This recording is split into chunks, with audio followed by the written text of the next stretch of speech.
Hey guys, how's it going? Matt from Foul Ball Productions here. Thank you so much for joining me today. Hope that you're doing well because I'm doing phenomenally. Thank you very much. This is the 80th episode of the MFR podcast, and I thank you very much for joining me here today. I hope that you're having a phenomenal start to your week.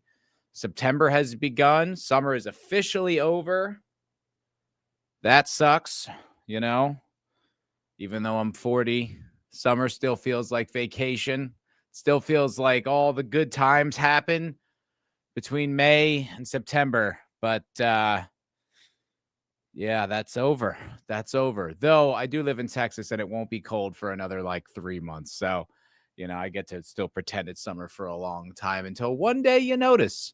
One day you look around and you realize, oh, it's not all that warm. I might need a jacket today.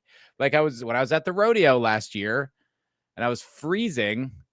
And there were lines at the merch stores to buy any kind of a sweatshirt or fleece or anything. I ended up spending like, I don't know, 50 or 60 bucks on this shitty rodeo hoodie that I never wore again, just so I would survive the night. Because I don't know what happened, but the cold came in, the winds were whipping. I was freezing. I thought it was a good idea to just start slugging whiskey to keep me warm. That didn't pan out quite as well as I wanted. A, it didn't really work. And B, I just ended up getting schmammered, which stunk. But hey, you are here. Snort a Poopus Q Burr. My word. Hello, sir. That is a blast from the past, my friend. You used to hang out with us all the time when me and Vidge did the Culture Crime Fighters. Years ago now, sadly, years ago. I think you were even in like one of the intros or the outros. We mentioned your name. It's good to see you, man. Thanks for popping in. Senshin Dildo. Hello. What's crack-a-lackin'? E. Clay Thomason. What up, y'all? What's up, y'all?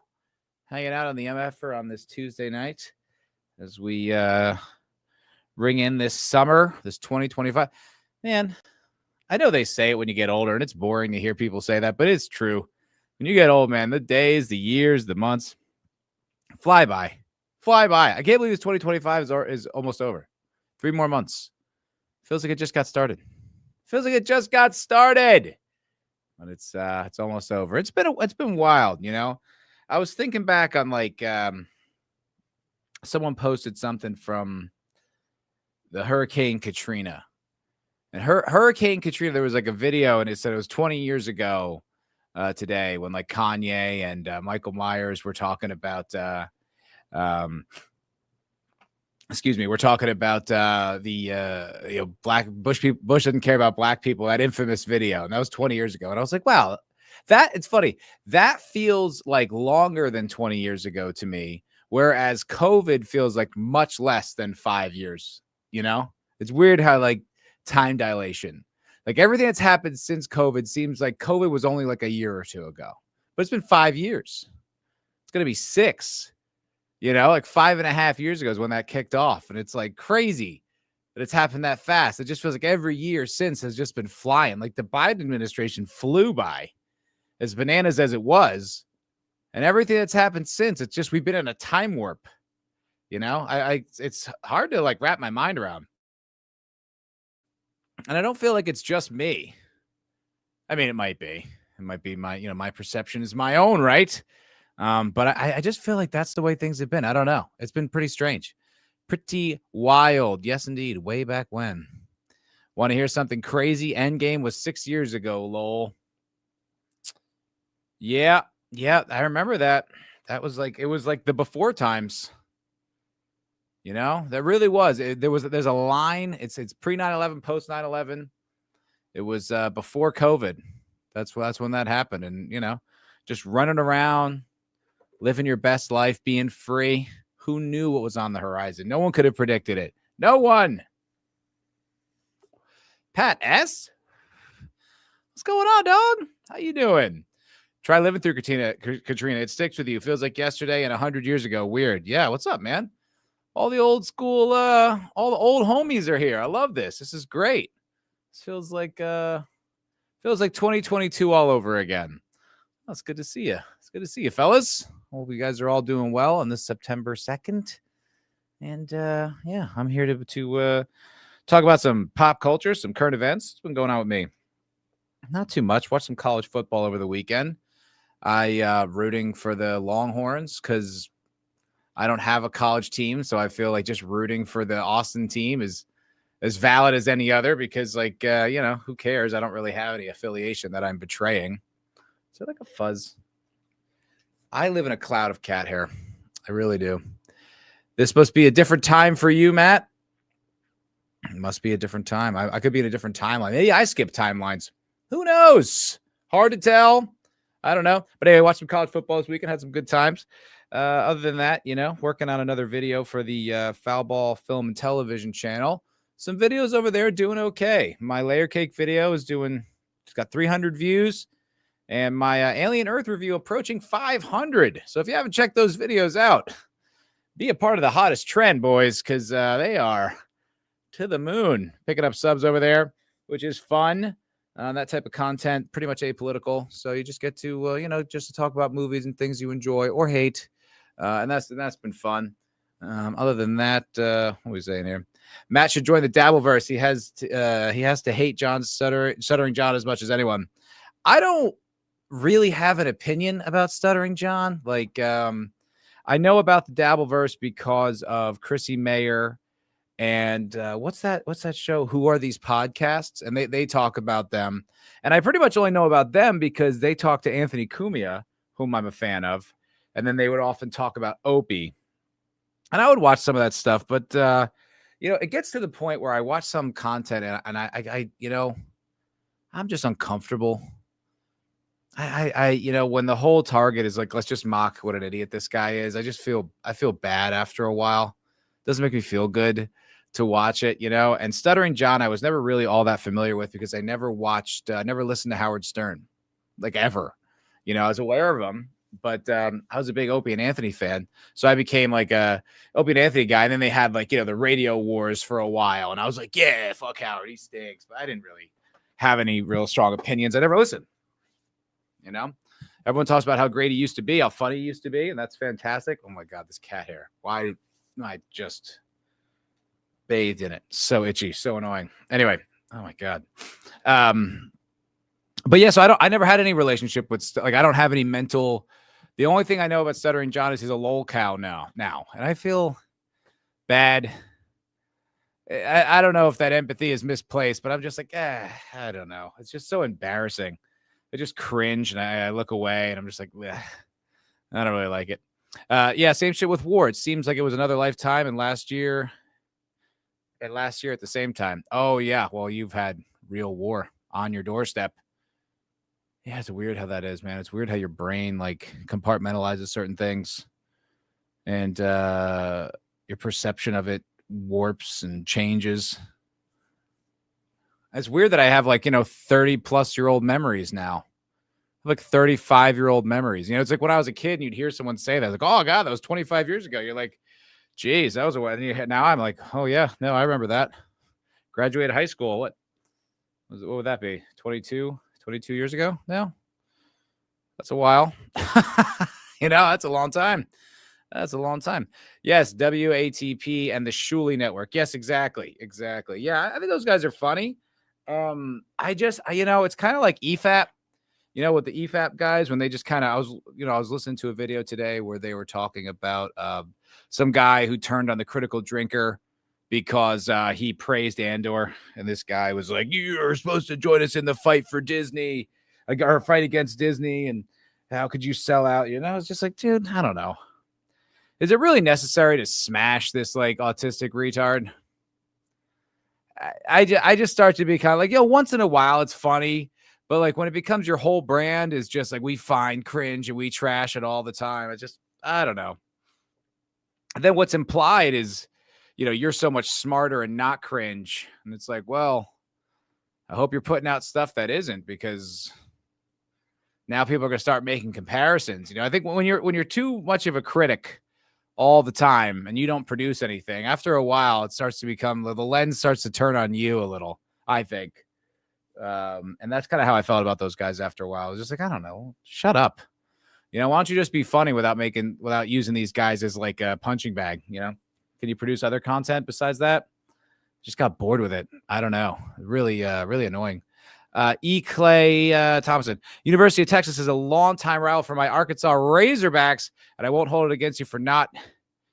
Won't hold it against you for you not. For you know not what you do, my son. That's funny. Yeah, I don't really have any kind of conviction about it. Like I college sports has never meant anything to me. I've never had any passion, conviction about it whatsoever. There are no good college teams in New Jersey, save like Rutgers or like Seton Hall or whatever. But like, I never cared. I grew up on pro sports. The Mets, Jets, Giants, Yankees, Knicks, Nets, that type of shit. Never cared about college sports. So it's like if everyone here is rooting for the Horns, like, woohoo, hook 'em. I don't care. It's, it's a passing thing for me anyway. I'm never going to lose sleep over it. I'm never going to get so upset that when they lose, like I'm going to, forlorn. Oh, it's just a hobby. It's a fun thing to do. I'm like a girl. I'm like, look at the pretty jerseys. I like the ones in blue, kind of thing. John is like a blueberry. He is a standalone fruit. Ha! I get that reference. That is a R.I.P. to Fezzy. Fezzy reference. Standalone fruit. It's like the kiwi. It's not a standalone fruit. One of the most classic moments in radio ever. If you do not know about the standalone fruit moment in radio history, I think without any context, if you were to go look up a video about that, you'd find it quite entertaining. R.I.P. Fez. R.I.P. Hello, Liz. What's going on? Season 2 Andor was fantastic. Fight me, lol.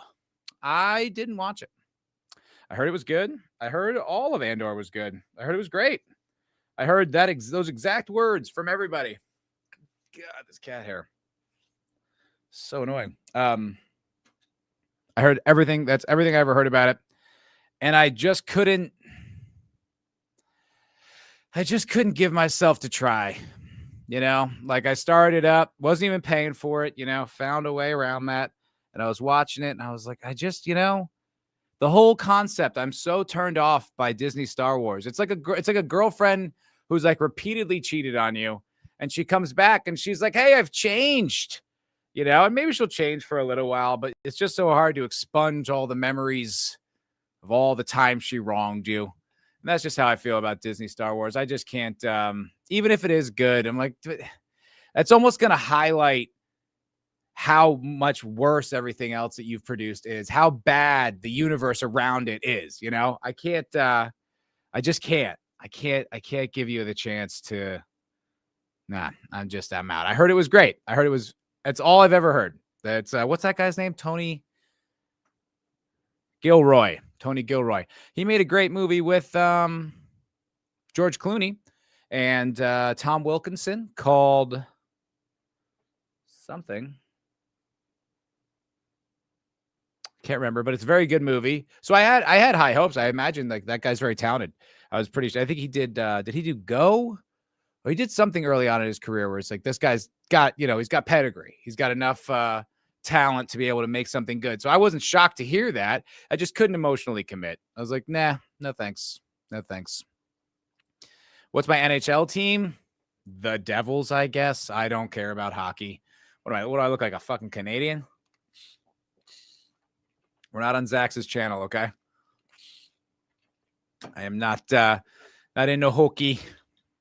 I don't really care. I keep forgetting to watch it. My subconscious is telling me something, lol. Yeah, it's telling you it's associated with fucking Disney. I saw they put out some Marvel Zombies trailer out there. And I guess the Marvel Zombies was a run that they did where all the Marvel heroes became zombies and eventually like destroyed the whole world. And, fun concept, I guess. But it's like even that, it's like they took all the uninteresting characters and made them the hero. And you're like, I don't know how you could ruin such a slam dunk of a concept, just zombies running around that are, Wolverine zombie or something. And they ruin it, of course. It looks so lame. It's Disney. It's anything associated with Disney. I'm just like, yeah, it's going to stink. It's going to stink. Ernest Ferratu. Ernest Ferratu, the vampire. Bro, can you put on Ed Hardy shirt and refreshing and refreshing your hair into a faux hawk. I used to have a faux hawk. I had a faux hawk for a little while. Did I? Kind of. No, I had the not a faux hawk. I had the undercut. That's what I had. The undercut, where they're like kind of like the swoop, that thing, like in the 2010s. I had that look. I was trendy. Disney has ruined Star Wars so much for me. I can't even watch the original trilogy. Oof, that's rough. I don't know. I haven't tried in a long time. I really haven't given it a shot to see if I could or can't. I think I probably still could. That shit is ingrained in my brain, man. I watched that when I was, 5, and every subsequent year after, it's burned into my brain. The hardest thing, actually, is what a turd Mark Hamill turned out to be. For a while, it's kind of like, all right, I disagree with him politically. And then you're like, you're just on a mission to make everybody hate you. And it wasn't even like, oh, he disagrees with me politically. It's like, he's a douchebag. He's just crazy. He's just one of these guys whose brain is just absolutely fried. And anyone who thinks even mildly different than him is like the enemy. Not even to a mild degree, to a really unhinged, like blue-haired, triggered liberal woman degree. You're like, Jesus, Mark, shut the fuck up. Oh, my God. Oh, boy. I would not recommend anyone click on whatever link that is. You're going to get malware or your brain's going to rot. Either one. Listless. Someone made a really good point about Andor. Said it wasn't a Star Wars show. It was a heist spy show that happened to be set there. Still worked, in my opinion. Look, like I said, all I've heard is good things about that show. I just don't have the stomach to reopen it. I'm glad it's good. I really am. And I'm not just saying that, sarcastically. I'm glad to hear it's good. I'm glad to hear the second season pulled it out and was also really good. Maybe I'll get around to watching it. I don't know. I just watched Dark, a few weeks ago, and that show ended in 2020, 2021, something like that. So maybe I'll get around to it. Maybe I won't. Can you bully Zach and tell him to stop being such a simp on streams? You know what? I will say this, Ernesto. I don't even know what you're referring to, but absolutely. Yeah, 100%. In whatever context you mean by that, I will bully Zach and to stop being a simp. I don't know what you mean, but I'll do it because that sounds funny to me, to go bully Zach. I think I will be on Zach's show tomorrow, where we debate the best year of a movie, where it's like it'll be like 1982 versus 96 or something like that. I don't know what years we're debating tomorrow, but I will be there. So I will bully him, and I will say that Ernest Ferratu, the vampire, said stop being a simp. I don't know why. I don't know. How is he being a simp exactly? Would you mind clearing that up for me, just so I have some ammunition? I got the most pussy wearing skinny jeans and a cardigan. Death cab for pussy. I had skinny jeans. For a while. I was in the punk scene.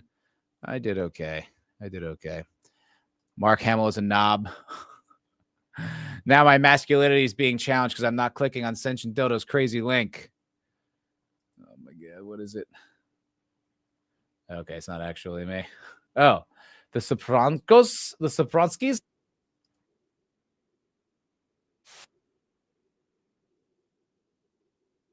All right, it's only 24 seconds. I'll share it with you guys.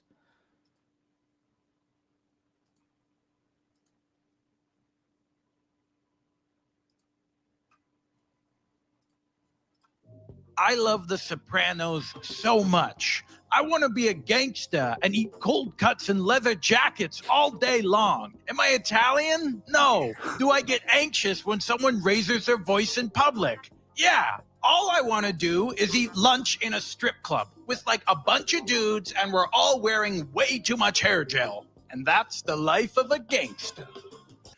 I mean, no lies detected.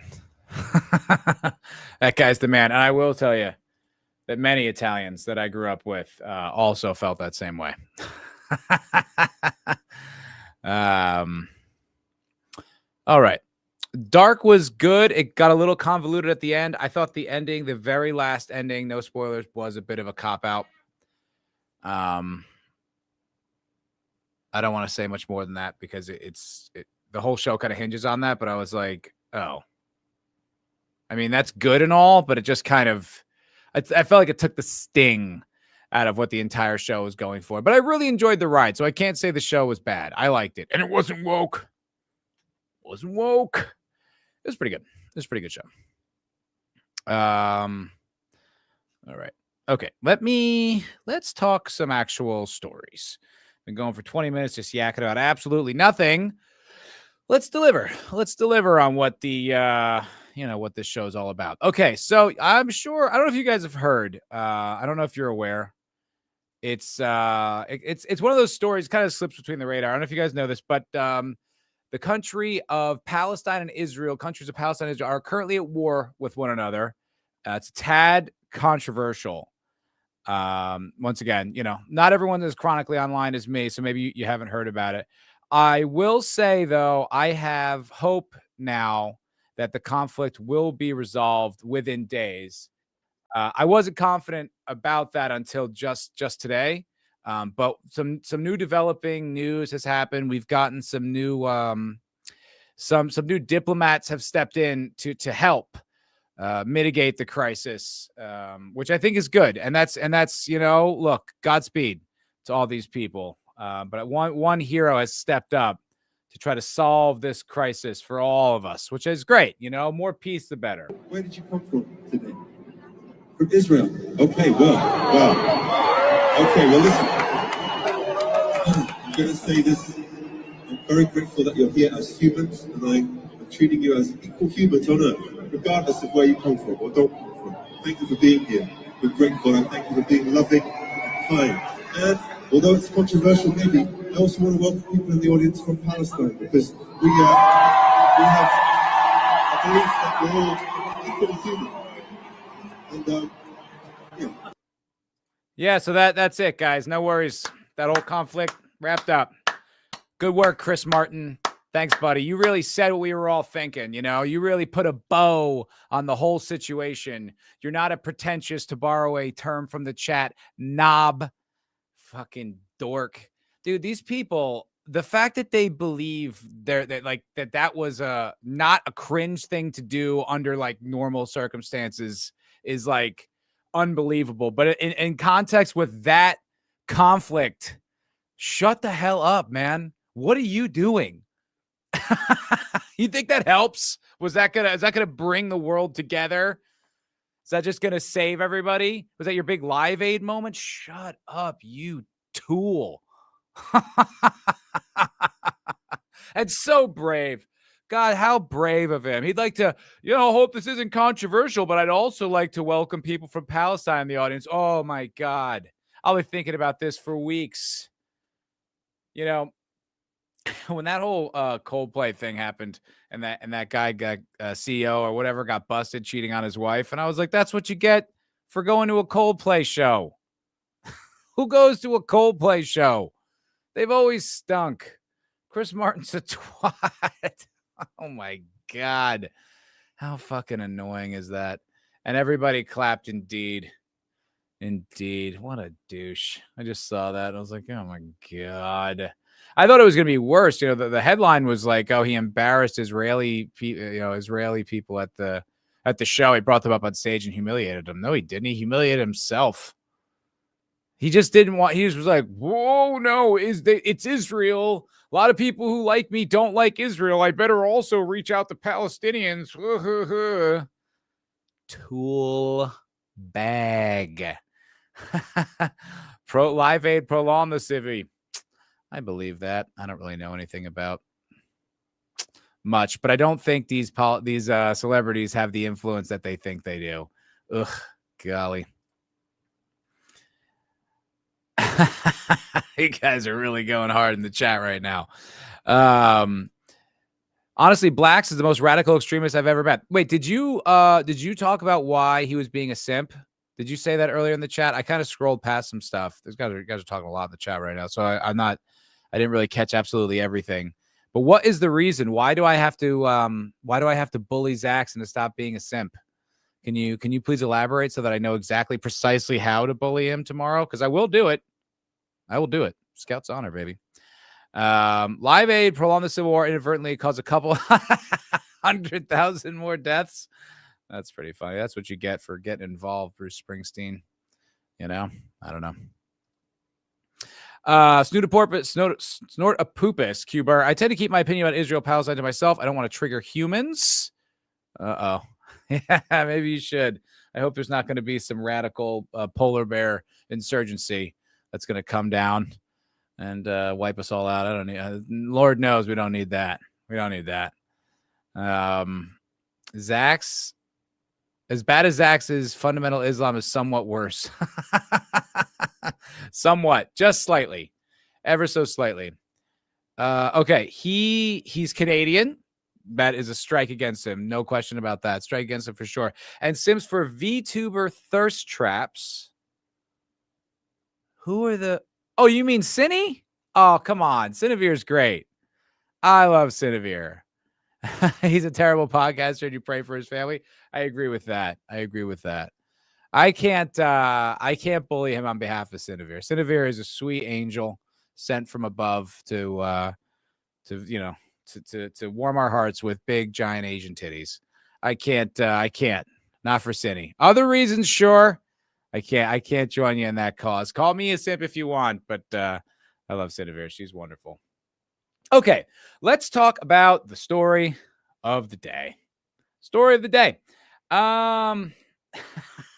It's all in the thumbnail. It's all in the thumbnail, and it's become a meme.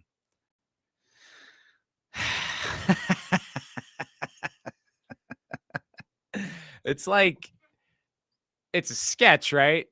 It's a sketch, right? This isn't a real show. You're not really having a show in 2025 where like a white woman is going online to stop right-wing radicals from doing terrorists. Come on. Please tell me that's not what's happening. That is what's happening, folks. That is what's happening. There is a show coming out pretty soon called The Savant. What's her name? Starring Jessica Chastain, who's proven to be far more of an activist than an actress, and she's in a new hot show on Apple TV Plus called The Savant, where boy oh boy, if Ryan Long made this, I would have thought it was a sketch. She's a nice middle-aged white woman there. They tend to call these women, they got a great name for these women now online. They're called awfuls. Those are affluent white female liberals. Awfuls. And bingo. And she's married to a black man with her two interracial children. And, mom's just at work. She's just got work to do. No work. Oh, but what does she actually do? She finds right-wing radicals online. And she thwarts their plans, thwarts their terroristic efforts. Did you know there were between 1994 and 2020, 893 extremist attacks happened in America. Did you know that? Notice they didn't specify what cause they were fighting for. I'm sure the show will clear it up. And you might be saying to yourself, Matt, there are lots of right-wing radical groups out there who have nefarious intentions with this country and want nothing more than to destroy it and bring it down. And so what if Apple makes a fake show, to try to depict that? I would say this. Not only do I think there are tons of right-wing radicals out there who do want to destroy this country with extremist attacks, I'd go one step further and let you know, sir, this is not a fictional story. This is based on a real woman. Do you know that? This actually is based on a real woman. Cosmopolitan ran an article about her, the Savant, in 2019. Guys, listen. The deep state is your friend, okay? The online spy apparatus here to flatten political opinion into the globalist, liberal, homogenous worldview that wants to crush your individualism and any kind of semblance of the culture that you love. If you want to hold on to that, they're going to crush it all, and it's for your benefit. They're on your side, okay? They're your best friend. This is true. This is based on a true story of a real woman, a real deep state hacker or something like that. This was published in August 7th, 2019. Now, doesn't that sound just about right? Doesn't that sound exactly right? That this story would have come out in 2019 and she would be painted as the hero? That's because that's exactly when this show feels like it's from. That's exactly when this show feels like it's from 2019, completely out of touch with everything that's going on right now. Oh, I love it. Pat S., you're right, buddy. White men are the most dangerous people in America. White guys are the worst. I'd never date one. Good for you. I don't even want to be one, Pat. I don't even want to be one. But I was looking into dyeing my skin, but I found out that's culturally appropriative, and I wouldn't do that. But if I had another option, I would, man. I would. You know, I might go trans just to spite all those evil white men out there, just to take one more off the board, you know? Oh, my word. Cosmopolitan goes undercover. Laugh my ass off. Spare me. Well, let's read. I mean, look, you don't know. You don't know. You've never heard of her. But somewhere in America, a top secret investigator known as the Savant is infiltrating online hate groups to take down the most violent men in the country. Cosmopolitan goes undercover as she races to get ahead of the next large-scale attack. Well, she was looking on the wrong forums, turns out. It looked like she should have been hanging out on Reddit. Our trans identity. Michael Fenton was living in Decatur, Illinois, a shrinking manufacturing town, working as a part-time cook at a cheap takeout joint. He was 29 and unmarried, with red hair and white skin, described as polite by his coworkers. I hate him already. 29, working class, Midwest, white. Ooh, I hate this guy. Mild mannered. That's how they blend in. That's how they trick you. He liked to hang out and play cards, sus, and watch soccer. Sounds like a Euro infiltrator to me. He also wanted to kill as many people as he could. Drop that one out of nowhere. But no one knew yet except for her, an elite investigator who tracks angry men online. She's known to some field as a savant because of her uncanny ability to suss out when exactly hate speech will morph into violent action. She's got like a sixth sense. That, you know, somehow coordinates with FBI efforts when they infiltrate these groups and promote and give them the money and the weapons to go do it. She just knows. She's just on this. It's like reading the tea leaves. She could just figure it out. She came across Fenton's MySpace profile in 2007 and was disturbed what she saw. Videos of hold on. Slow down, Cosmo. Hold on. Wait a second. Where are you going with this? I'm on board with hating of all the white men and everything, but videos of Islamic extremists carrying out brutal killings. Whoa. Hey, now listen, there are all different types of cultures and everybody sort of worships in their own way. Can you please tell me how he's Christian? Please. Oh my God, I'm so uncomfortable. I'm not Islamophobic. I'm not. Islamic extremists carrying out brutal killings alongside quotes glorifying religious martyrdom. Oh, interesting. The page gave her a primal hairs on end feeling that she'd learned not to ignore. Yeah, because that's who does do extremist attacks. Fucking assholes. Wow, what an amazing ability she has to suss this out. How could she possibly know? All these white men who are Muslim extremists. Jesus Christ, matey. Hello, Kay Revenwolf. Where's Jed? Just you? Howdy. Good to see you. I'm his wife and not his female persona. Lol. I don't know. Until I see the two of you in the room together, I'm just going to assume it's a Norman Bates situation. I don't really know. Exactly. Yet to be proven indeed, sentient dildo. Skirt. Exactly. That is a big old skirt to throw that in there.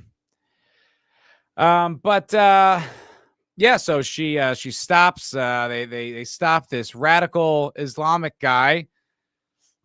And now, like, I love how they blend this. It's so interesting to me. You got a radical Muslim extremist, right? You know, probably mentally ill because he sounds just like a white guy who, you know, whatever, probably just like nuts. And they tie this. You see how they do that? You see how they weave the two together? right? The guy he's a Muslim extremist, and then they try to frame it like these are like women hating groups.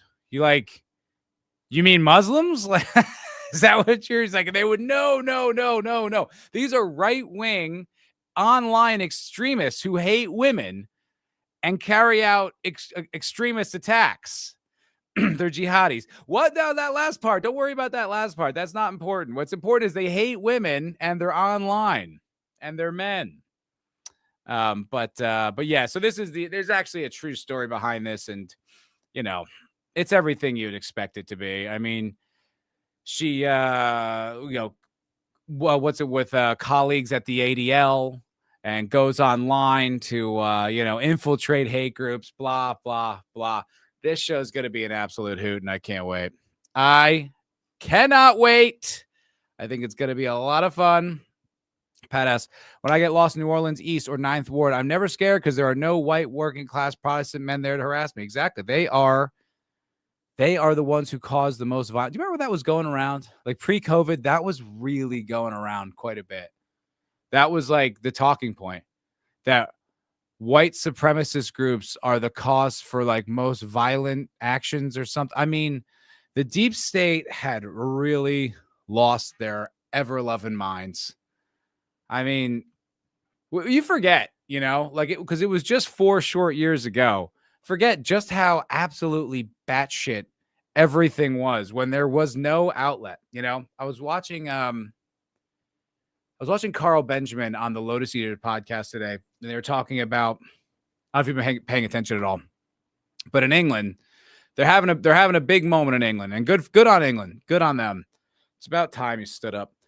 But they're having this like raise the flags thing where they're like all across Britain, they're raising, and in Scotland and Wales too, I think they're like raising like the English flag, the Great British flag, and like kind of like a mass protest of the way things have been going.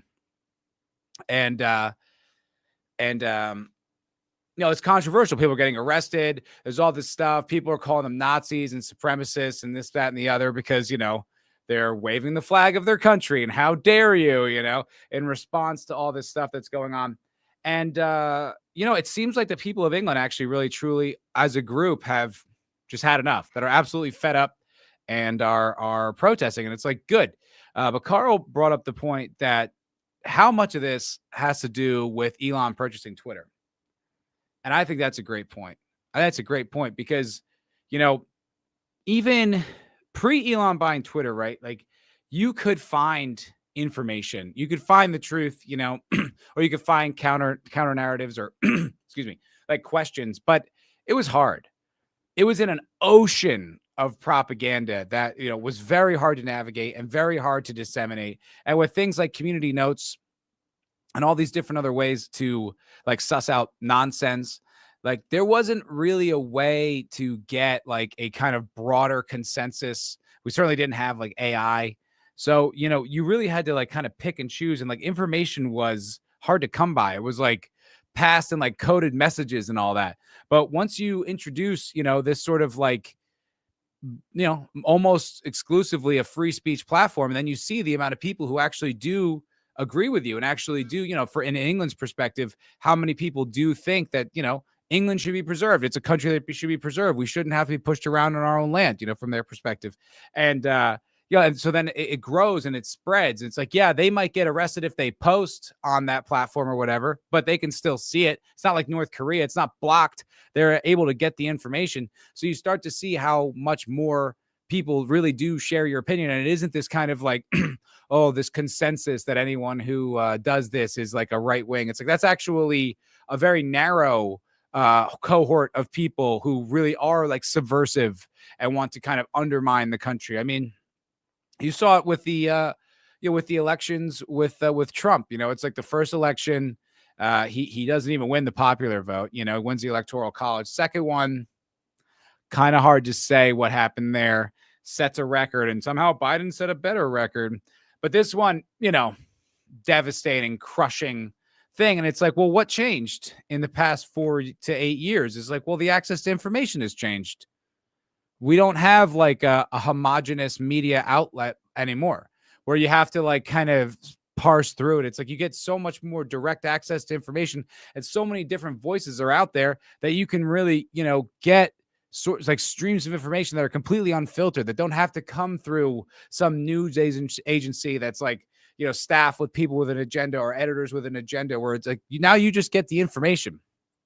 And, we lived in that very recently to the point where like we're all laughing at this show, the Savant now, right? It's a big gag. It's a big joke. It's a meme. It's literally a meme all over the internet right now.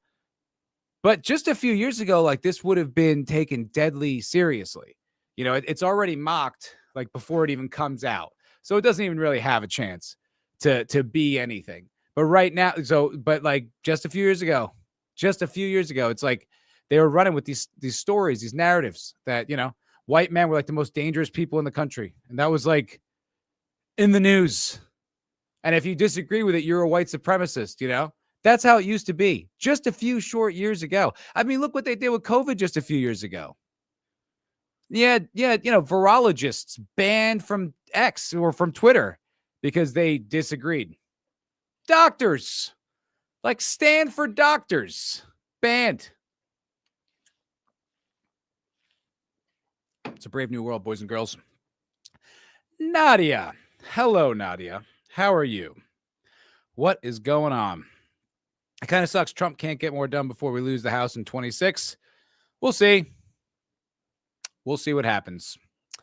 We will see. I don't know. I'm not pessimistic yet. We'll see what happens, man. I don't know. Nosby, okay, you guys are just talking about something with Nadia. Nadia gets no promotion on this channel. Just kidding. Hello, Nadia. Good to see you. Go back where you came from. I can't. It's being invaded. It's been invaded. That's funny.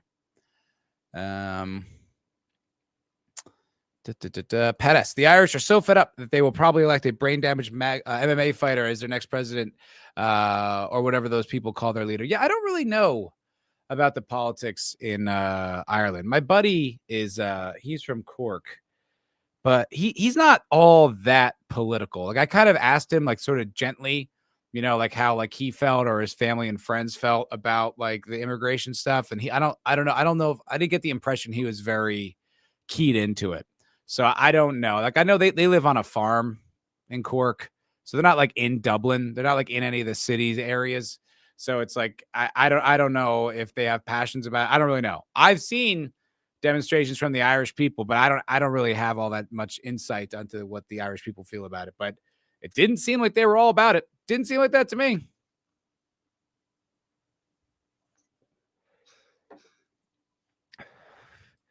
And I would never say otherwise, Snortopoopas. Never in a million years. Boosh. What up, Boosh? They followed the golden rule of writing. Tell, don't show. White extremists everywhere. Show me, no. Yes, indeed. Yes, indeed. And while this hoot of a show already has like, 50% downvote rating on YouTube, just crushed, dead on arrival. Dead on arrival. Cedric Dildo says, Matty boy, you seen that WEF UN-backed illegal immigrant propaganda in video game form? No. What exactly are you talking about? I'm very curious about this. In a video game? Can you give me a link or a name or something like that? This sounds quite intriguing. I'm very curious. You sent me an olive branch? Where and when did this happen? Was this in the group chat? I sent you the olive branch. I sent you the olive branch and you snapped it. All right. I, on this show, extended an olive branch to you, Nadia, and then you snapped that branch, lit it on fire, and stomped on the ashes. And I was like, all right, gloves are off. Let's go. Let's have it out. We'll see here. Nope. You scroll up. I sent it. Oh, no, now you do it. Now you have. There's a lot of stuff in this chat here. Nadia, let me see. Watch party. You just say I sent you an olive branch. I don't see anything. Oh, let's be friends. Okay. First of all, forgive me if I'm skeptical. Pardon me if I'm skeptical there, Nadia. But I don't know. We'll see. We'll see. I don't know. Let's see how you behave tomorrow. Let's see if you're on your best behavior. We'll see then. We will see. Gundam made a video about the game. You watch Gundam? I would not have thought that you'd be a Gundam guy. That's interesting. Stop derailing the stream. Shut up with your kindness, Nadia. Shut up. I'm really curious about this thing. What is this? Oh, it's called Take Us North. Okay, this is, yeah, I'm very curious about this. It's WEF propaganda by Anima Interactive. Oh, it's a Kickstarter. I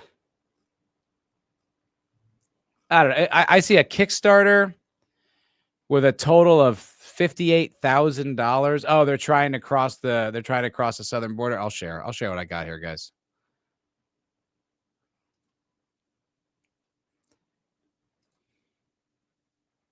Asmongold talked about it too. Okay. So let's see here. This is Take Us North by it's a Kickstarter by Anima. So 672 backers. It's a socially conscious. Oh, that's what you want. You want a socially conscious, independent game. I like this. Oh, okay. Is a socially conscious, independent games and immersive media studio that blends art and technology to spark positive cultural and social change. Yeah, good luck with that. Good luck with that. I bet that you're gonna have a lot of luck there. So it's about some folk south of the border trying to cross the border wall to get into the United States of America. Okay, yeah, good luck. Good luck.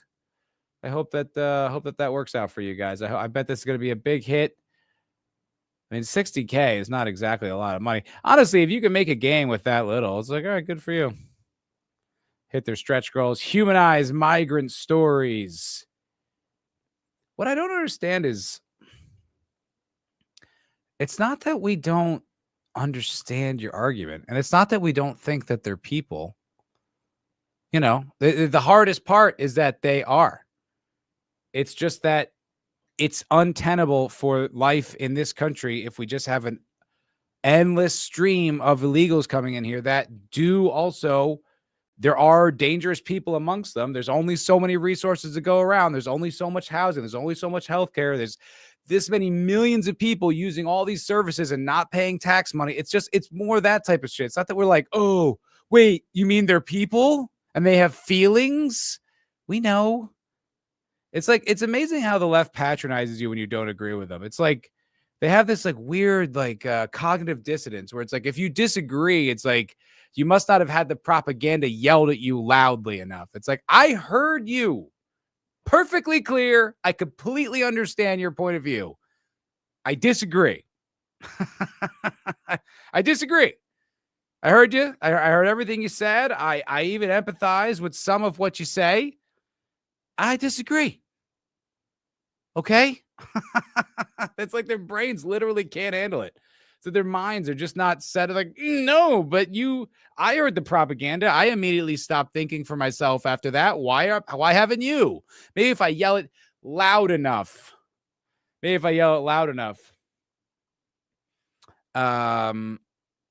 Wait, what are you saying?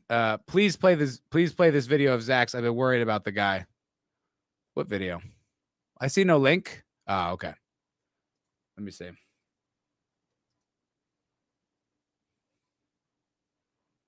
That's not next.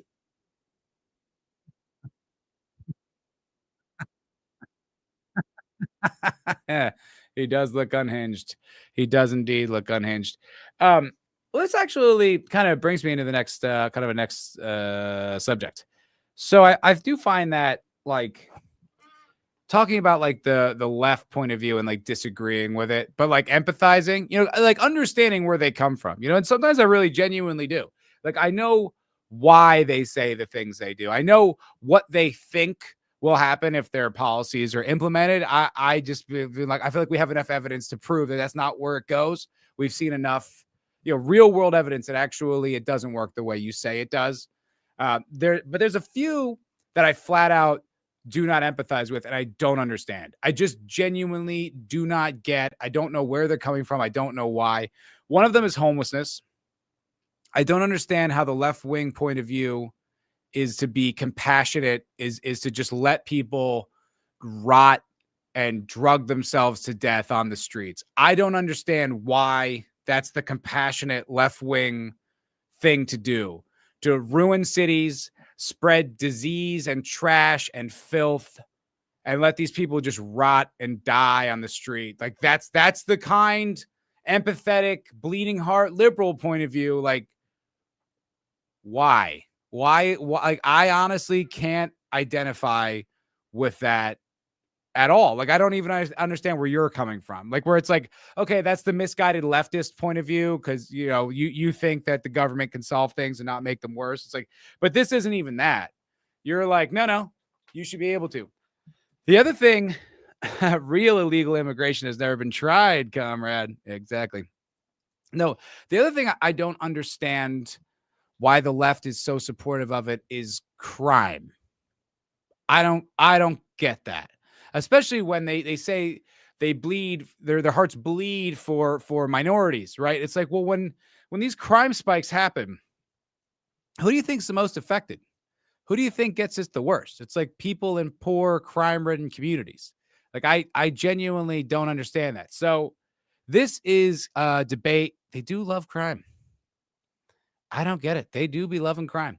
But so this has been going back and forth. So let me see here. I got a few different clips to play.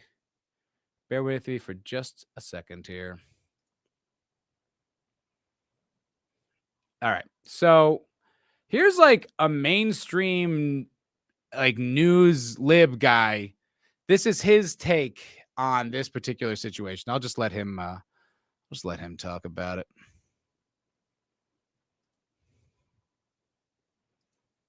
Concern is you have leaders in Chicago that see this, as you say.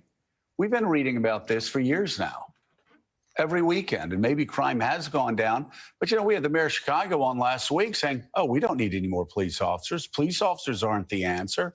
No police officers. You know, I think he said no 5 times. You look what's happening this weekend. You look so, you know, I actually think that J.B. Pritzker should do something radical.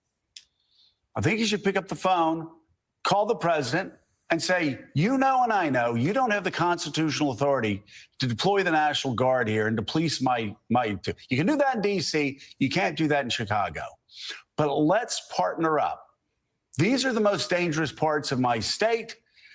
We would love to figure out how to have a partnership that's constitutional, that respects the sort of balance of federalism between the federal government and the state government. And let's work together to save lives. Because right now. Hello, what's up, Papa Cotton? How you doing, buddy? Yes, this is actually MSNBC is saying this. MSNBC. This guy with a totally reasonable take about crime. X-ray raid. Hell yeah, dude. This is awesome. I love when you guys do that. That's so sweet of her. So sweet of those folks. I love X-ray. Tugs. That's what's up.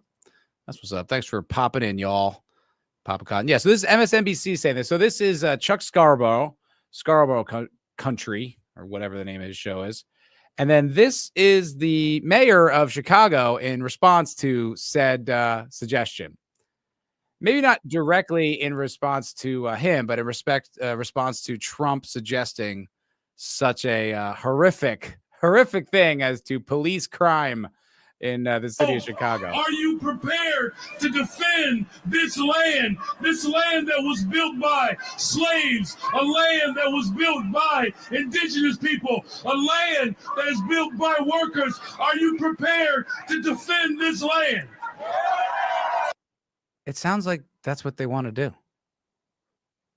Like, someone please explain to me, like, and I'm not saying this in bad faith, like, what's the argument against this shit, right? If your city is literally like besieged by gun violence, where 54 people in a single weekend got shot, and as Pat points out, or someone pointed out that 9 actually, yeah, Bush said 9 died.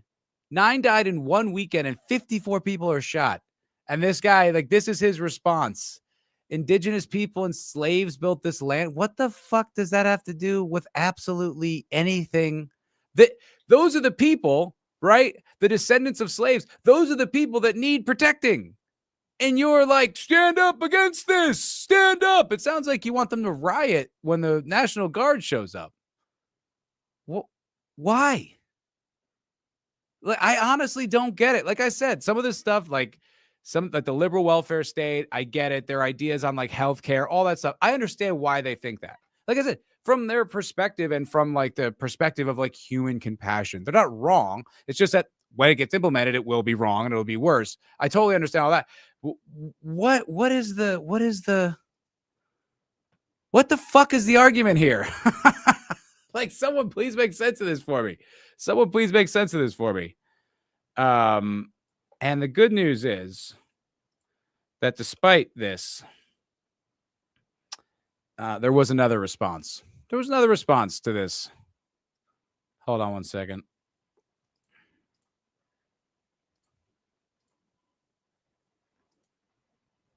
Mind up on Chicago, though? Well, we're going in. I didn't say when. We're going in. And it doesn't really matter what that guy said, does it? I mean, look, personally, I don't know how good of a solution overall sending in the National Guard to like lock down cities. It's not that that's what was going on. I mean, it looked like they were just patrolling, just a show of force. Is that really the solution? Like, is that a long-term solution? Is that just a temporary thing that'll kind of work for now? But what's the argument against it? How is it bad? Like, wouldn't you be thrilled? Like, wouldn't it be better for a mayor to have a safer city? Isn't that better for him and his constituents? I genuinely don't understand. Like, could someone like explain to me like the good faith, the bad faith interpretation of this? I don't get it. I genuinely do not understand like why the left like fetishizes crime, like why stopping crime is some kind of thing. Like, that's like, I don't know. I just feel like, I guess maybe it's like they're protecting, maybe it's like they look at it as like racist or something like that. But like, I don't know. Aren't we post that? Aren't we over that? Who cares what they're like? All right, fine. Oh, it's racist. I honestly, I don't know. A little more Trump dog. When you lose, look, I have an obligation. This isn't a political thing. I have an obligation. When we lose, when 20 people are killed over the last 2.5 weeks and 75 are shot with bullets. So let me tell you a little story about a place called DC, District of Columbia, right here where we are. It's now a safe zone. We have no crime. It's in such great shape. You can go and actually walk with your children, your wife, your husband. You can walk right down the middle of the street. You're not going to be shot, Peter. You're safe. Everyone likes you anyway. They probably wouldn't do it. But it's so dangerous. And there are people in this audience that you've suffered greatly. There are people in this audience that have been mugged and hurt badly, and they don't want to talk about. Good. Fucking good. Enough. It's unbelievable. These cities should not be this fucking violent. They are. And it's every weekend. It's not like this Chicago thing is some anomaly that just came out of nowhere. Now they've had one bad weekend and they're sending in the National Guard. It's like that every weekend. Every holiday weekend, there's always some horrible thing. When you see the videos, it's not like some back alley shit. It's always like a gathering. It's always like a party or like a block party, and just like gunshots rang out and people run, kids get killed. Who's on the fucking side of that? I don't understand. I don't get it. See what you guys are saying. You need to read some Burnham, Matt. Your views on politics are very naive. You got to shed them or you'll go crazy. Okay. I don't know who Burnham is. Bo Burnham, the comedian? Brilliant guy. What a funny guy that guy is. Love when comedians cry. Matt, every organization or agency initiative that create means they can get more money. That would make sense to me. If it was just straight up corruption, if it was literally just like a funnel of money, like into, like, it's like, what was that? Who's that woman? That Somalian woman? Oh, I can't think of her name. Ilhan Omar or whatever. It's like her net worth, it just was revealed it's something like $8 million. And it's like, how did you become a millionaire, being in politics? It's like, we all understand it's corrupt. We get it. But it's like, when it's that explicit, when it's that blatant, I don't know. Some questions need to be asked. Some things need to be done about it. Papa Cotton, create a problem, fix said problem, implement more government power, and applaud loudly. Yeah. Yeah. I think you're right. I think it's got to be something like that. Such the argument, despite what you've been taught in politics, that's not how politics, despite what you've been taught in schools, that's not how politics work. Yeah. I mean, obviously we haven't gotten the full story on politics. I think that's pretty evident. That's pretty clear. I think everyone on some level knows and understands that, but it is weird when it's just like you have cities, right? That, okay, there's people in that city that benefit from crime and death and corruption. And it's just like, but somehow like the people don't want out of that cycle. Like, it's like that you're not benefiting. You don't get any benefit from like all the crime and stuff. It's not like you get money out of, money in your pocket if more people die. So why do you keep voting for it? Why do you keep supporting it? Like, I know they're brainwashed and everything, but that's why it's just like, all right, you know what? You don't get a say. The National Guard's coming because the nation is in danger. Nation's in danger. Crackheads aren't the criminals in DC I'm concerned with. I understand that, Papa Cotton. I get that. I'm with you. But I do think we should have safe streets. Like Leslie, my ex-girlfriend, she's got a roommate. Someone broke into his car last night. Broke into his car, and they live in like a nicer part of Austin, low crime, nothing ever like that ever goes on. And that just happened, just someone broke into their car in the middle of the night. It's just like, dude, like that's just not the type of shit. Someone tried to break into my neighbor's car out in my parking lot just the other day. I stopped them, heard some ruffling around out there, showed them what's up. They ran.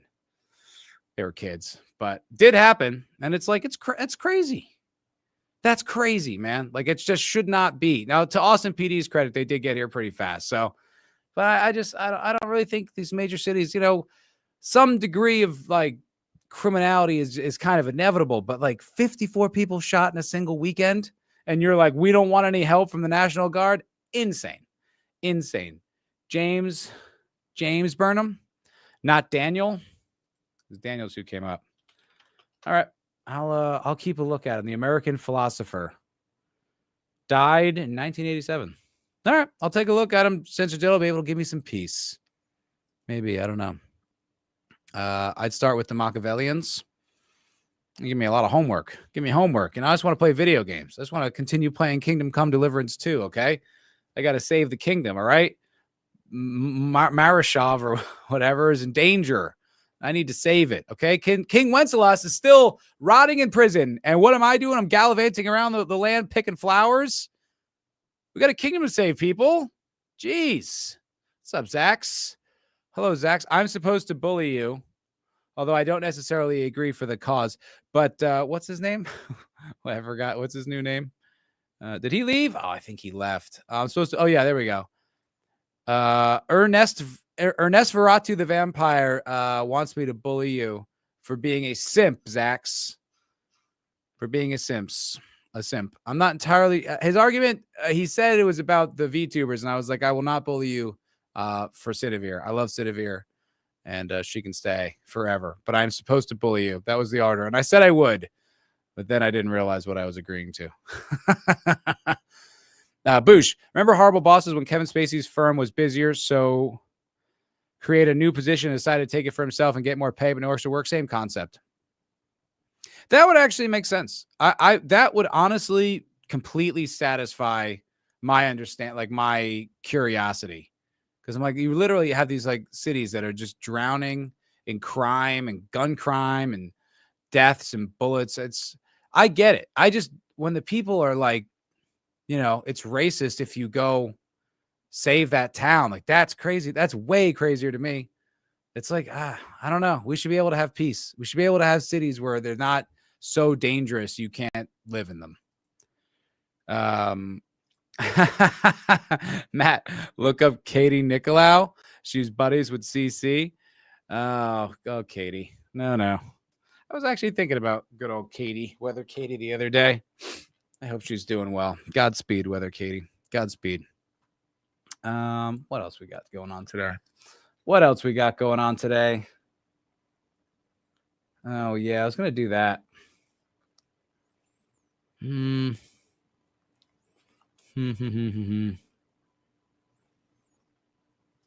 I can do this. I don't know if you guys are going to want to, though.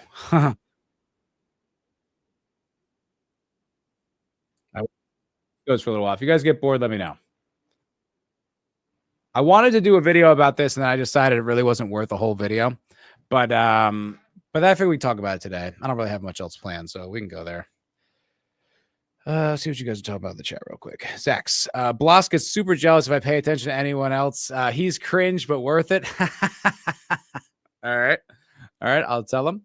Boosh. Matt, they also have no election security or integrity. Brandon Johnson was getting wrecked in the early polls right up until election day. Boom, landslide victory. Nope, can't audit. Yeah. I mean, that is something that's clearly in need of overhaul, really. I mean, I was never really convinced of 2020, and there's not a lot you're going to tell me otherwise. 2 records were set, really. 2 records in the same presidential election were set for votes. That's amazing. Donald Trump with the most, and somehow Biden with the most. Oh, wow. What do you know? That's a fascinating development. What an election. Still, Zach, way too many clams on stream lately. People have spoken, Zax. You're getting hit left and right for being a simp, buddy. Zax, I sent you the clip that Matt won't show.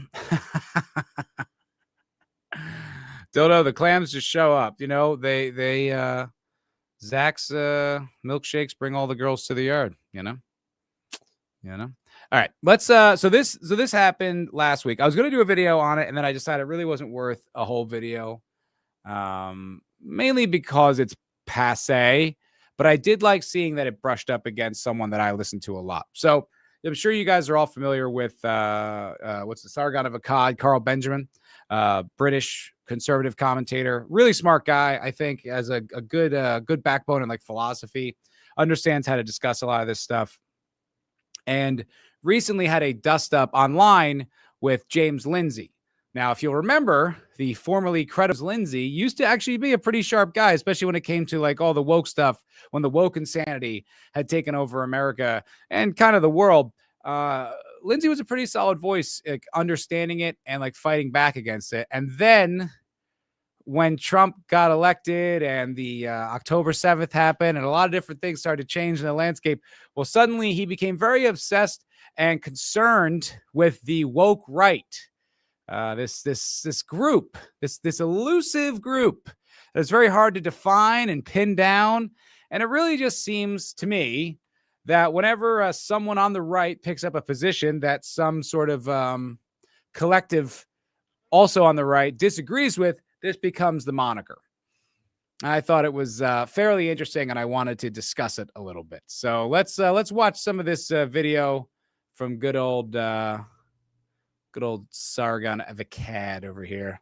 Get into it a little bit. They had a back and forth on Twitter with everyone's favorite liberal, James Lindsay, and he decided he was going to come out and make the arguments, and they weren't good arguments.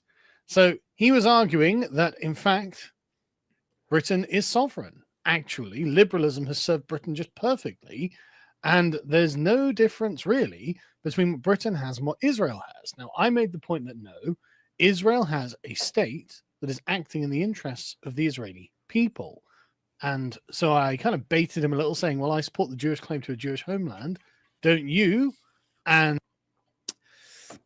Papa Cotton, I think you may have nailed it. I think you might have figured it out.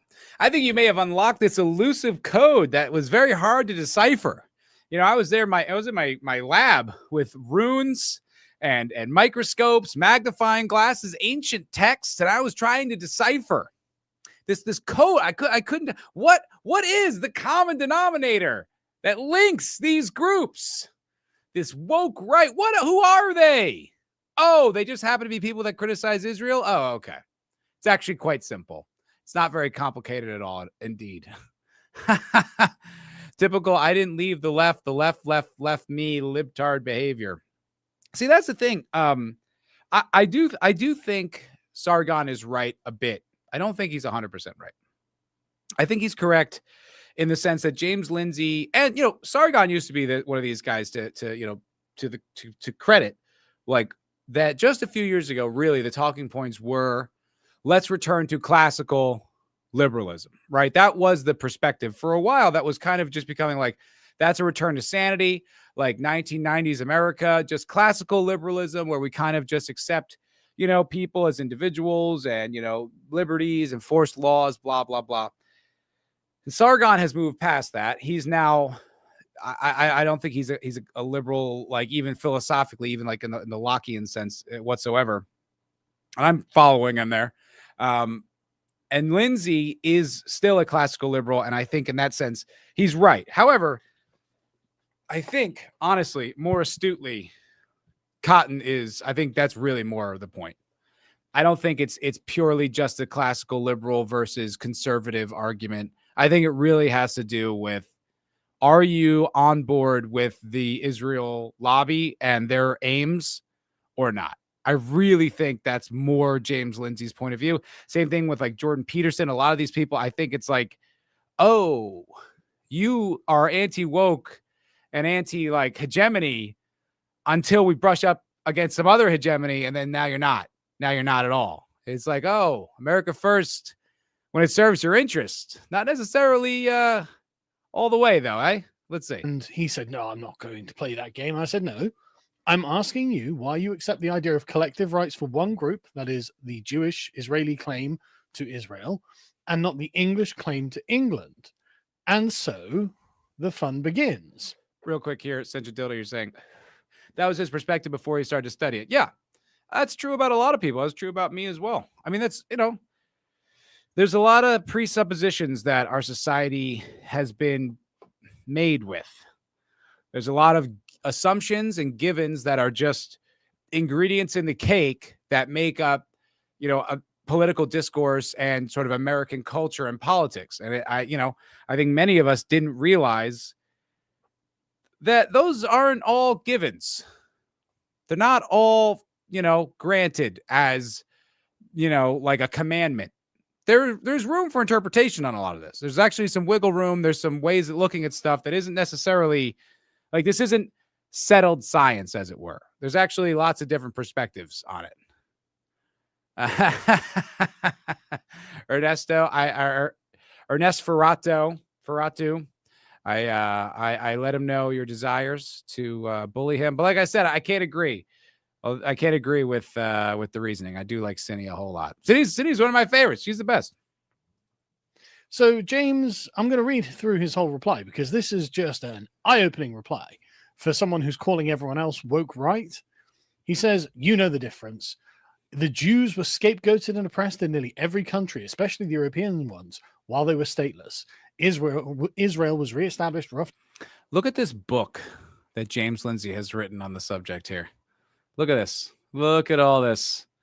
I think the true allegiance has been revealed. In its present location to provide a solution to this Holocaust generating problem, seeing as they've been in exile from the nation for about 9. See, but once again, I don't agree with that because the woke happen to have this Israel-Palestine issue actually correct, oddly enough, somehow. Well, not somehow. I know how. They saw brown people and white people, and they knew which side they were on. Turns out they were right, but their logic's flawed. But if Lindsay was just light woke, then he'd be on the side of the Palestinians, and he's not. Interesting. One time, Zax. One time. Just the once. 1900 years at the time, but because of the neighborhood and the circumstances, it was established as an ethno-state. And I was like 23 or something. Shut up. With Jewish-specific privileges. England, of course, has never been under this kind of threat, at least not since the Normans, and not quite so severely.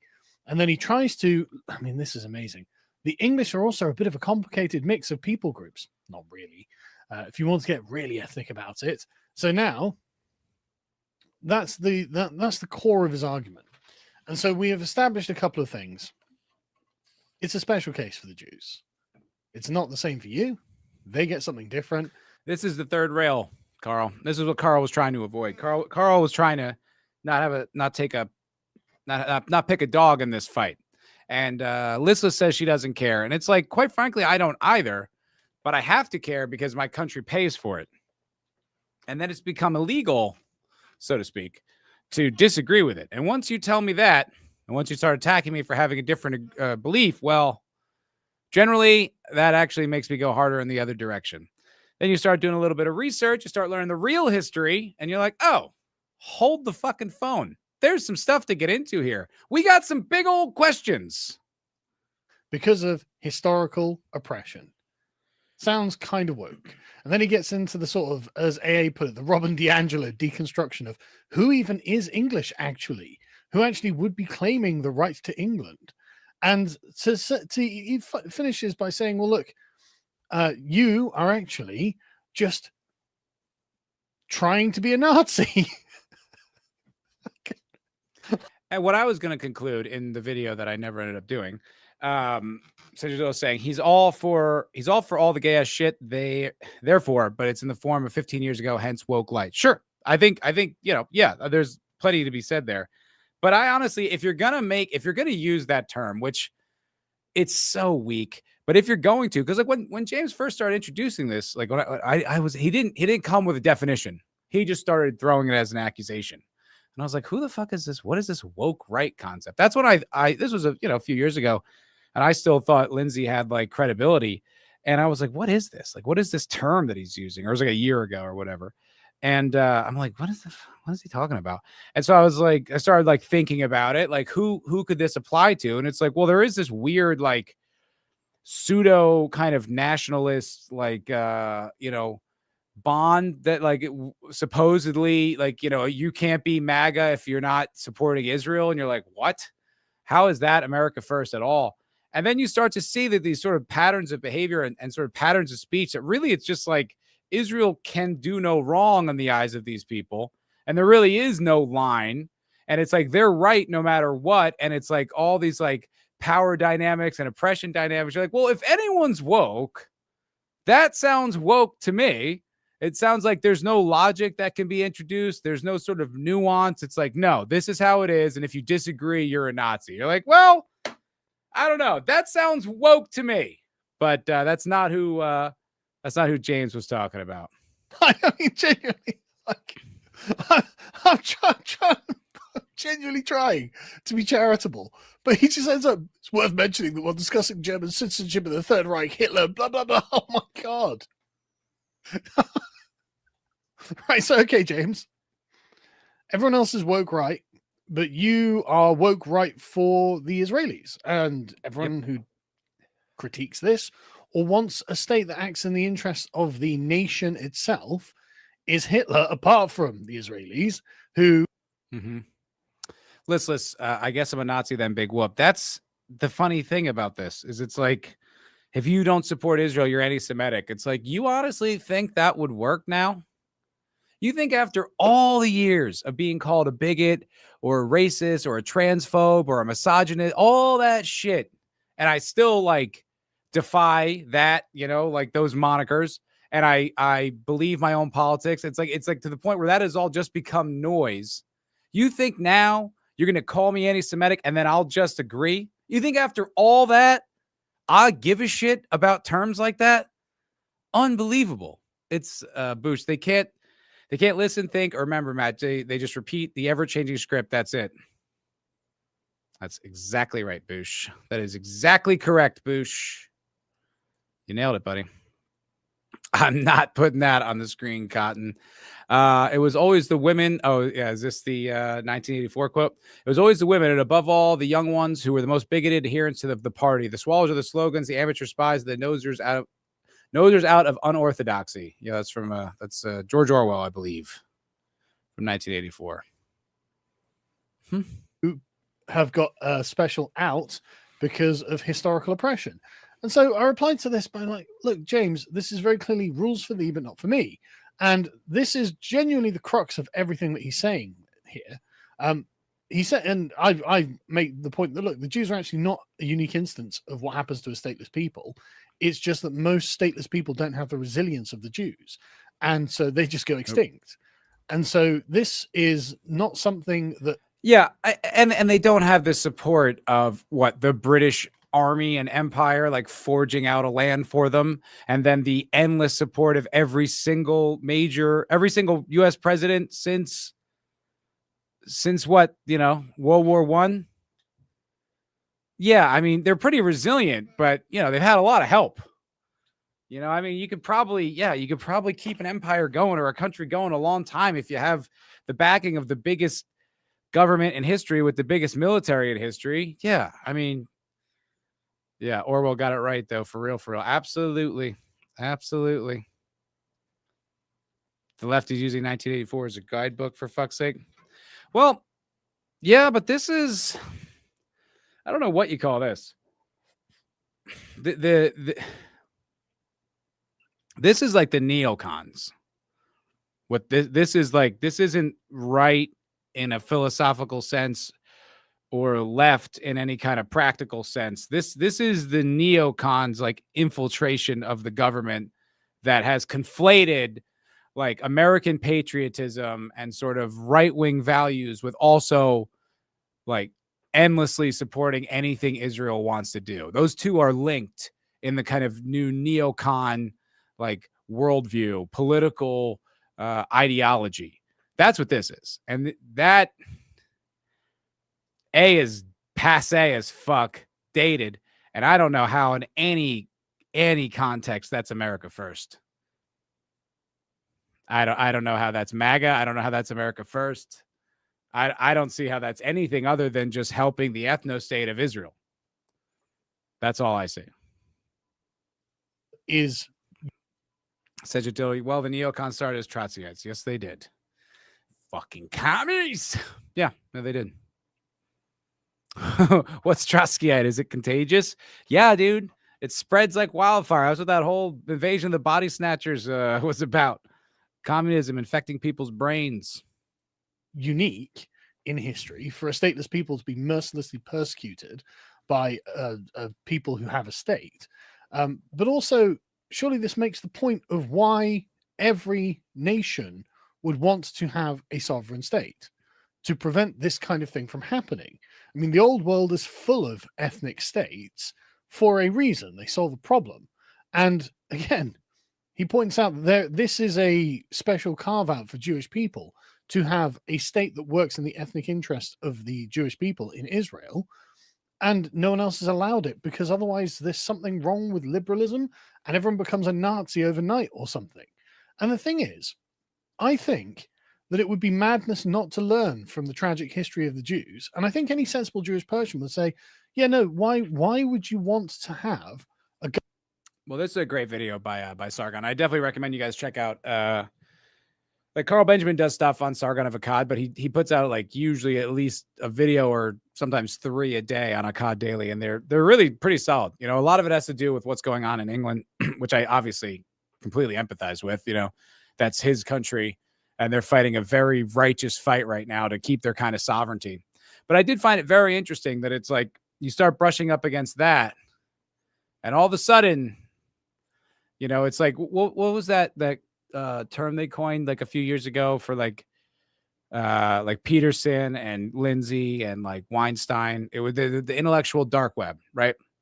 That's what those guys were called, which is a stupid term because it's like the dark web. They're on YouTube. It's not exactly the dark web, but I think the concept was, it was sort of a growing brain trust of like different philosophy that really was not being mainstream discussed. And I'll confess, I was not very educated in social theory, politics. I'm still not. I mean, I still don't count myself as all that knowledgeable, especially when I listen to a lot of the voices online who are just like encyclopedias, like human encyclopedias information.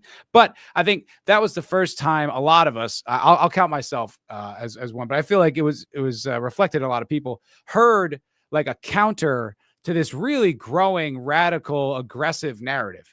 It was the first time I'd ever heard any kind of like contradiction to it, and sort of like this precise, prescriptive, coming with receipts and details, and knew the roots of the philosophers who created it, and then the scholarship activists who did it in like the 80s, and like where it's all this like this whole the snowball that created the avalanche, right? And I didn't know that and it became, known, dubbed as the intellectual dark web. And, those guys, I think they did a lot of good. I think early Peterson was great. I thought early James Lindsay was great. I read his book, his Cynical Theories book, and a lot of those guys I think did a lot of stuff, and that really helped. I think it really helped the discussion, helped open a lot of minds, open a lot of doors. But these guys now, it's like you see them, you're like, okay, cool. So it's like the culture has shifted, America first.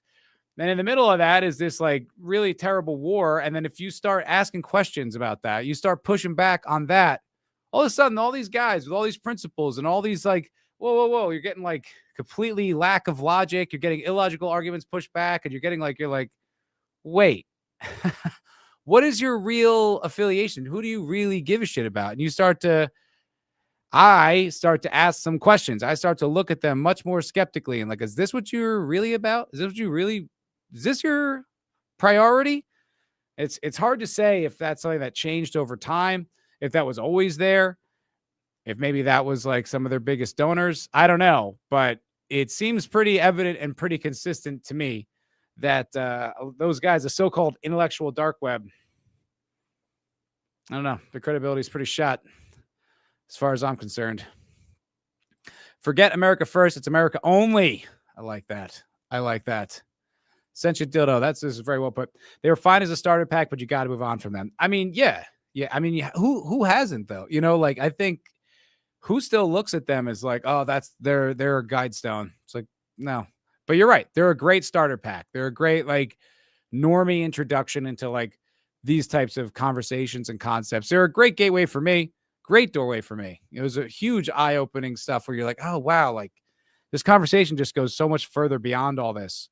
And there's just there are other angles and other points of view and discussions that can be had around all this stuff that are, weighted, that are strong, that have like something to say that is worth listening to. And you're right. I agree with that. You should have some guests on, Matt. It's a great idea, Boosh. I love that idea. And I think I'm going to try to do that. I was listening to some YouTube channel today and I was like, you know what? I'd like to have him on. I wonder if he'd come on. No promises, but I'll make some moves. I'll see what I can do. Boosh. I think that would be nice.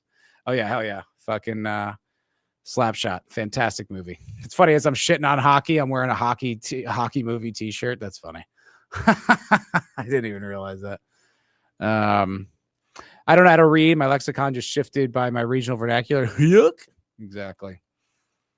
I also had to unlearn a lot of stupid shit I got from them, especially Lindsay. That's interesting. I'm trying to think if there's anything that I look back on now that Lindsay had that I think was bullshit.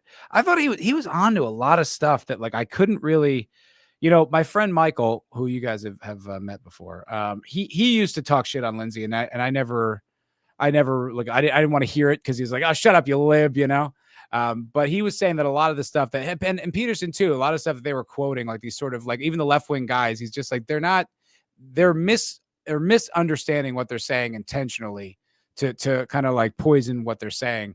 And I was like, like even though I didn't want to hear it, I was like, oh, maybe he's telling the truth, because it's like when you look at it now, you're like, oh well, I don't think you guys were 100% like opaque with everything that you were up to.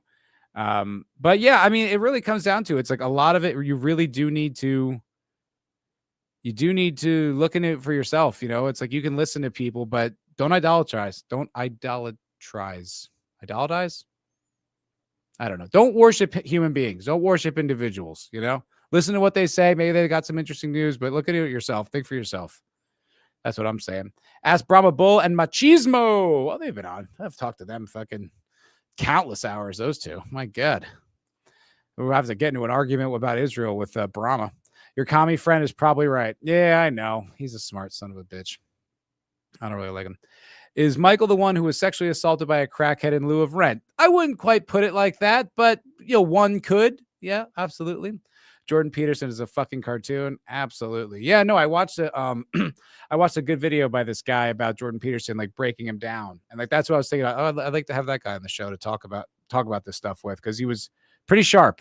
He was pretty sharp. He sounded like a younger guy too. I'd be like curious to hear what his thoughts are on this type of shit. So I will try to get some guests on there, Boosh. Listless. It's a process of learning for everyone at your own rate of learning. I got caught up in a whole fever of populism here for a long time, and I realized it's all bullshit.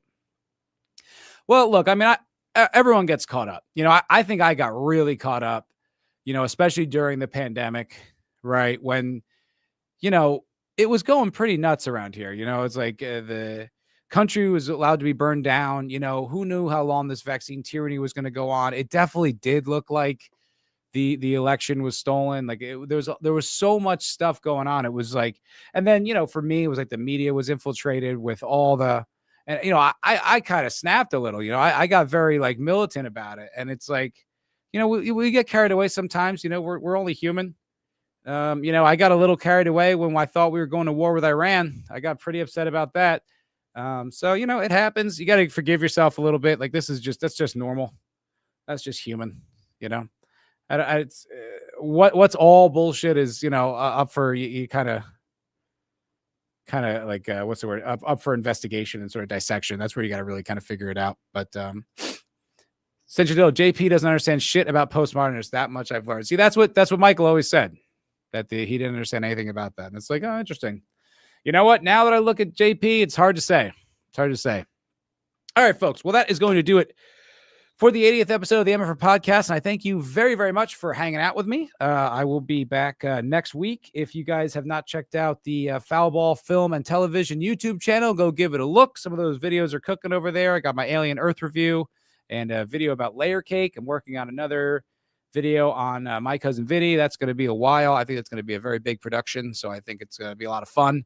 But tomorrow night, I will be on Zax's channel and we will be talking about, what are we talking about? 1980 versus 89. I'm not sure, but we're going to be talking two different movies. We're going to put 2 different years up. Which year had the best movies? We're going to put them to the battle. You guys get to vote on that and you get to tell us. And it's a whole lot of fun. So I will see you here. If I don't see you there tomorrow, I'll see you here next week at Tuesday. Next week here at 6 on Tuesday. What I'm trying to say. All right, y'all have a great night. Peace out.